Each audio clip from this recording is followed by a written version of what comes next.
The deal in Gaza, the deal in Gaza is supposed to lead ultimately to Israel evacuating Gaza, Hamas being disarmed, an international peacekeeping force brought in that guarantees Hamas being disarmed, and Hamas basically disappearing as an organization, and a new government being established in the Gaza Strip by a technocratic government, it's called, but a nonpartisan government. Well, it looks like none of that is going to happen, right? It looks like Hamas is committed to not disarming. It has let everybody knows that it has no intention of disarming. The supposed new technocratic government, well, the names being proposed are being filtered through Hamas, and Hamas is giving thumbs up to those names that are people who are ideologically aligned with them and rejecting those who are not. But all the names are going through Hamas because Qatar is putting the list together and it is aligned with Hamas. The Palestinian Authority, that also was not supposed to have any role in governing the Gaza Strip, is choosing about 50% of the people in this technocratic government, and the other 50% being Hamas people. So you've basically got a situation where basically Hamas is completely ignoring whatever the intent of the peace deal was, or the ceasefire deal, or whatever you want to call it. Hamas has stopped killing its rivals in public, at least. We don't know what's going on in private, given the criticism it's gotten from its, I guess from Qatar and so on, the Trump administration putting pressure on Turkey and Qatar to tell them to stop. So they, supposedly they've stopped. So I guess that's good. But so none of that's happening. Disarming is not happening, Hamas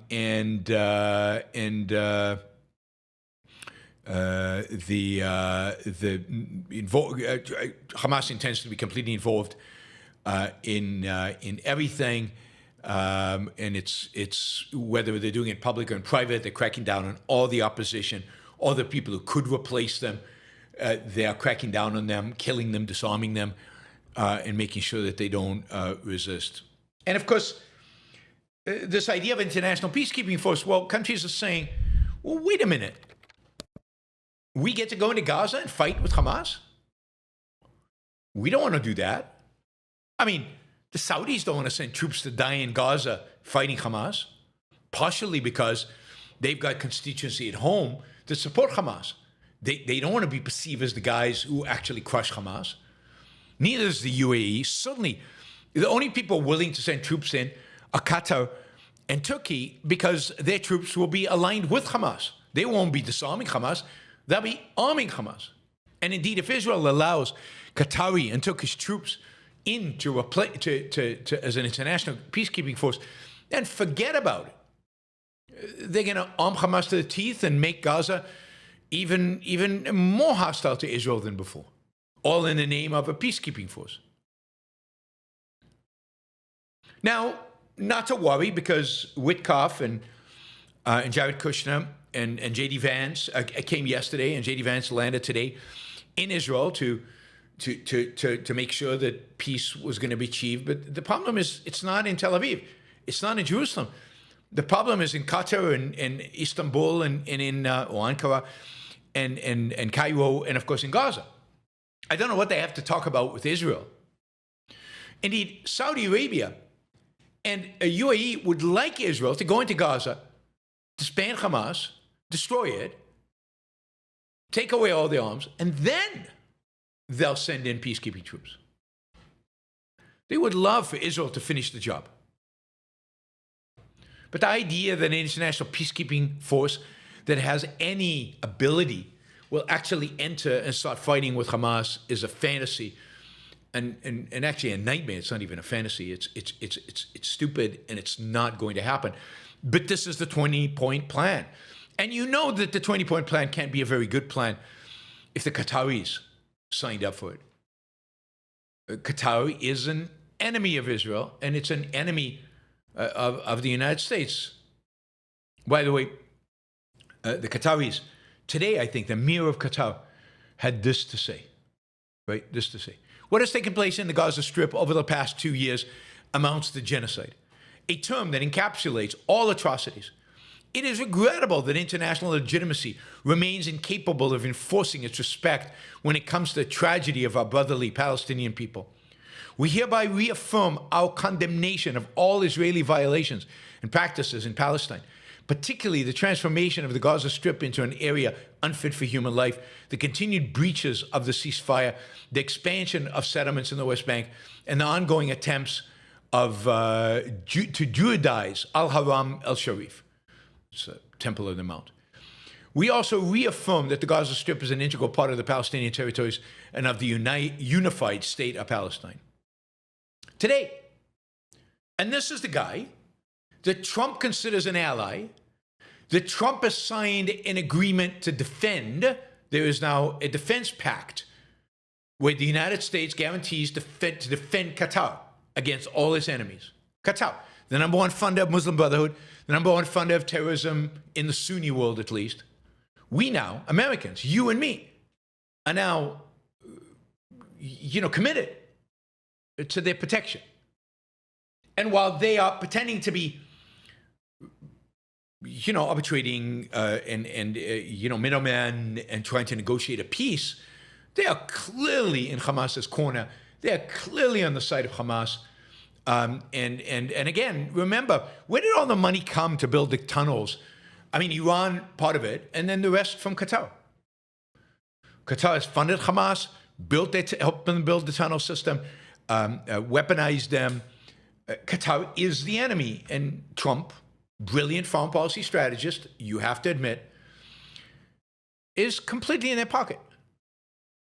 Completely in their pocket. So I'm curious. What is it that makes Trump's foreign policy good? Anything?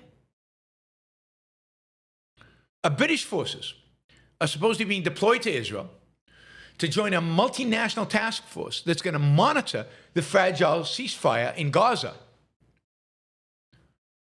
This after request from the United States. A 2-star officer, I guess general, and a small number of military personnel will be based in Israel as part of the Civil Military Coordination Center, established and led by the United States, that will provide logistical support, security, and monitor the ceasefire in Gaza Strip. Notice they're monitoring it from the Israeli side.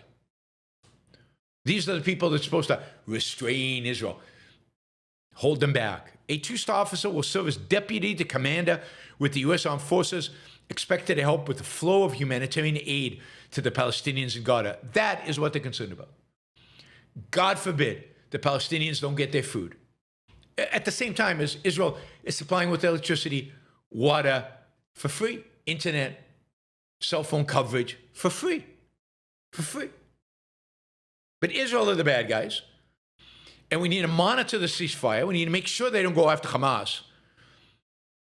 Why? Because we promised the Qataris, who are best friends, while they're funding our worst enemies.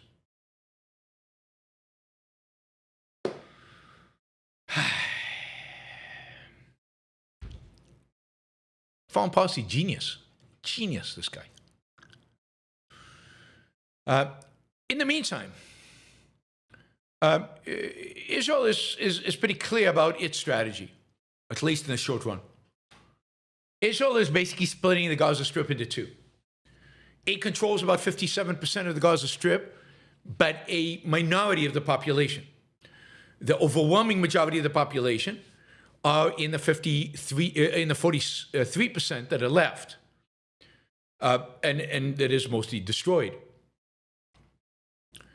Israel is basically now putting massive barriers between what's called the yellow line, the section of Gaza Strip that it controls, and that which which Hamas controls. We're basically seeing the formation of two Gazas. And I think what you'll see is that the Gazans on the Israeli side get more humanitarian aid. That section of Gaza might be rebuilt faster, depending on how long this takes.